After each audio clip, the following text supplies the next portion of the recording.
말씀 보겠습니다. 열왕기상 17장 22절에서 24절 말씀입니다. 같이 읽겠습니다.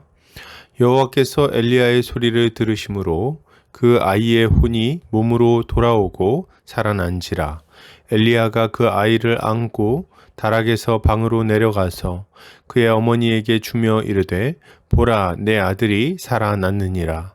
여인이 엘리야에게 이르되 내가 이제야 당신은 하나님의 사람이시요 당신의 입에 있는 여호와의 말씀이 진실한 줄 아노라 하니라. 아멘.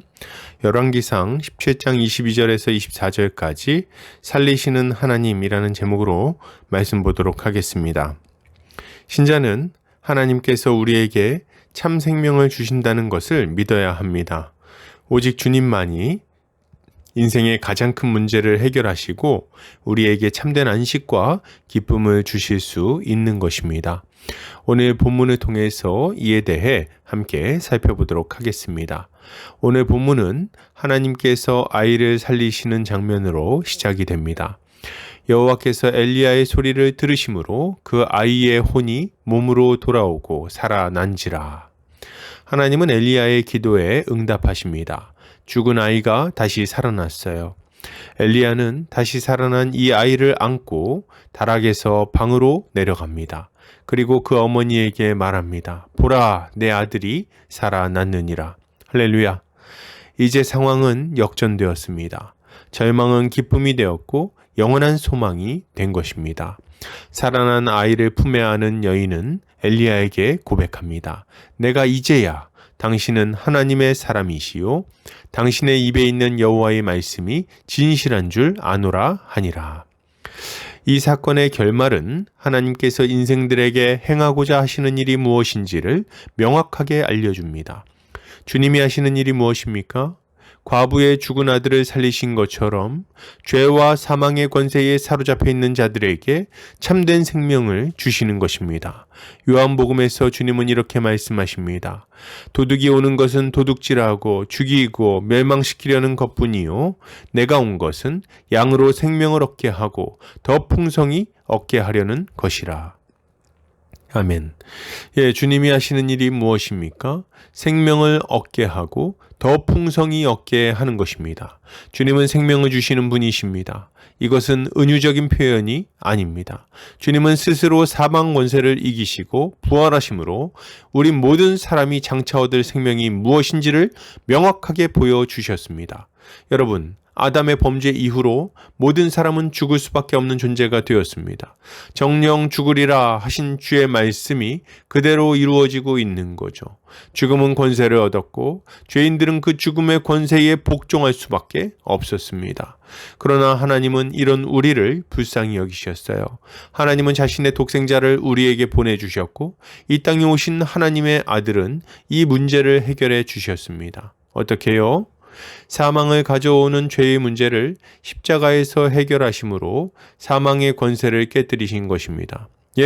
예수 그리스도야말로 우리의 가장 큰 원수인 사망 권세를 깨뜨리시고 대적의 문을 얻으신 우리의 구원자이신 것입니다. 여러분, 우리가 예수를 믿으면 어떻게 됩니까? 부활 생명에 동참하게 됩니다. 성경은 증언합니다. 그러나 이제 그리스도께서 죽은 자 가운데서 다시 살아나사 잠자는 자들의 첫 열매가 되셨도다. 그리스도의 부활은 잠자는 자들의 첫 열매라고 말합니다. 이게 무슨 말입니까? 그를 믿는 자들은 장차 그리스도와 같은 모습으로 부활할 것이라는 말을 하고 있는 것입니다. 그와 같이 영광스러운 몸으로, 강한 몸으로, 신령한 몸으로 부활하게 되는 거죠. 우리는 죽음을 이기신 그리스도 안에서 영원한 생명에 들어가게 되는 것입니다. 그런데 여러분, 이게 다가 아닙니다. 오늘 살아난 이들 아들을 받아든 여인의 고백을 보십시오. 이 여인은 이제 이전과 같은 삶을 살지 않게 되었습니다. 이 여인은 하나님이 참 하나님이시며 그의 말씀이 진리임을 깨달았습니다. 이제 이 여인은 영원한 소망을 가지고 하나님의 백성으로 살아가기로 결단하게 된 거죠. 이것을 다른 말로 하자면 이 여인은 이제 성령으로 말미암아 거듭난 심령이 된 것입니다. 그리고 하나님의 뜻대로 살아가며 그가 준비하신 풍성한 생명을 이 땅에서부터 누리며 살아가게 되는 거죠. 여러분, 우리는 본래 허물과 죄로 죽었던 자들입니다. 죄에 매여서 비참한 삶을 살아가던 자들이죠. 그런데 예수를 믿으면 달라집니다. 생명을 얻게 됩니다. 우리는 죽은 후에 천국에 가는 것이 아니라 예수를 믿는 순간 천국 백성이 되는 것입니다.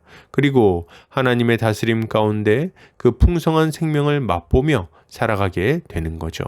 우리는 하나님의 다스림에 순종할 때 그의 말씀이 얼마나 진실한지, 그리고 그의 말씀이 얼마나 강력한 능력을 가지고 있는지를 경험하게 됩니다. 무질서한 삶이 질서 있어지고 파괴적인 삶이 치유하는 삶으로 바뀌게 됩니다. 미워하고 원망하며 스스로 고통받던 인생들이 사랑하고 용서하며 회복되는 삶으로 나아가게 되는 거죠. 여러분, 바뀝니다. 새로워집니다. 하나님이 창조 때에 계획하셨던 모습으로, 아니 그보다 더 복된 모습으로 변화되어 갑니다.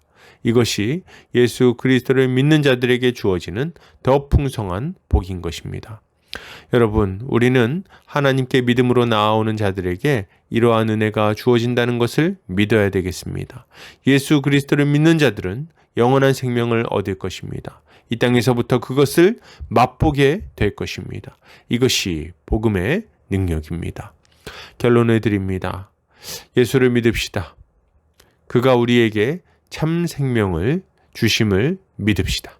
오늘 하루도 주님이 주시는 은혜로 승리하는 성도님들 되시기를 주의 이름으로 축복합니다.